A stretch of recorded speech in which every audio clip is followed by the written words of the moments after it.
Hello and welcome. I am Karen. I am the everything here at the channel, and I am so excited to be doing this layout. We are lifting Lisa from over at Life in Layouts, and y'all, this was a great one. I don't do many, if any, two-page layouts, so I really have kind of pulled some elements from both sides and combined them into one. I also dug deep into my stash, y'all, and I've got some basic gray. I mean, talk about classic scrapbooking supplies. I am so excited to be using up some of my stash. So the photos for this layout are kind of a composite. The big Disney pumpkin down in the lower right corner with my hubby and our babies is from our most recent trip to Disney.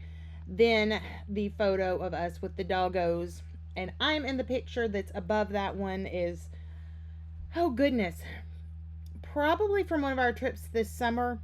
And then the big main photo with the girls looking out the window is from one of our trips up to see our daughter where she lives. So this layout, I decided to kind of make a filler page for our album.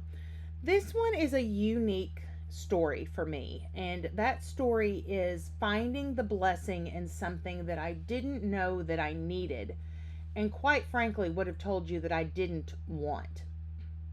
But having this camper and this time to spend with my husband has been amazing.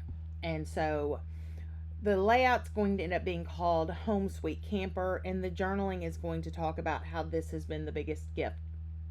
Now, I can't find my paper scraper because we're in the camper and it fell off the table. And heaven only knows where it is at this point. It could be under the furniture. I don't know. So I am using my scissors. I will say that this works if you don't have a paper scraper, but let me caution you about the sharpness of your scissors. I have a couple of nice new little cuts because I caught my thumb or my forefinger while doing this. So the big plus is if you cannot find your tools, there are alternates. The big minus is you really need to pay attention so that you don't hurt yourself.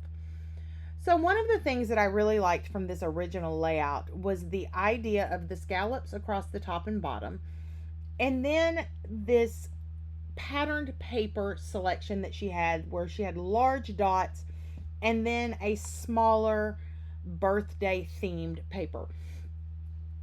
I did kind of change mine just a little bit, and instead of having the dots being the biggest paper, I had this floral, which I think is really, really cool. It's an old basic gray collection and it's fantastic. So a trick that I did here was because I knew I didn't want the whole circle, and I really didn't want to cut them in half myself, although you can, is if you flip your your punch over and you look at the back of it, you will see an indentation. That indentation is used in the mechanism for cutting your paper. But y'all, it's the middle. It is absolutely half. So I lined my paper up with that and cut. And then here I just was getting them lined up so that it looks like scallops. I added in this really fun paper from Echo Park of these brown and orange pumpkins because we have that pumpkin picture there. And I thought, why not? I love this paper. I thought it was so fun.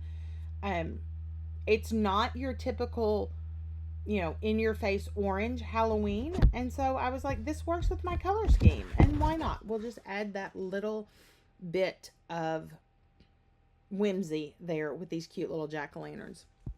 I did punch out some Mickey heads because, well, it's one of my favorite places to camp is to be at Disney at Fort Wilderness, and I just loved it. That, and I'm not 100% sure where my heart punch is that I brought with me. Again, we're in the camper.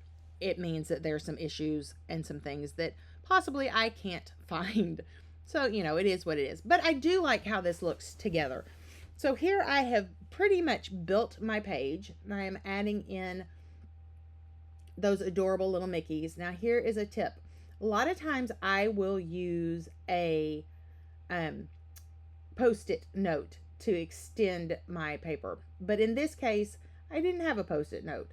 So I just glued a piece of long, skinny branding strip onto the back of my little pattern paper scrap, and in it went. And then when I decided to do this other Mickey, I just used the other end of my branding strip. So there you go. Use what you have, right? So once I've gotten all these little bitty Mickeys stuck down, I start building my title. And one of my favorite things about the basic gray collections were these letter stickers.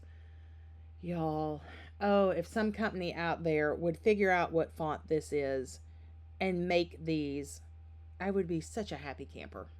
Such a happy camper, because I love them. And so I mixed the big letters with the littler letters, smaller letters, littler, smaller letters, to come up with the title Home Sweet Camper.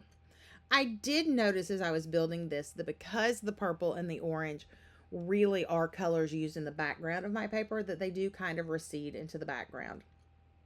And here is a tip for that. I am going to outline them with my pen. So I did grab my pen to outline around all of my little pieces so that they stood out.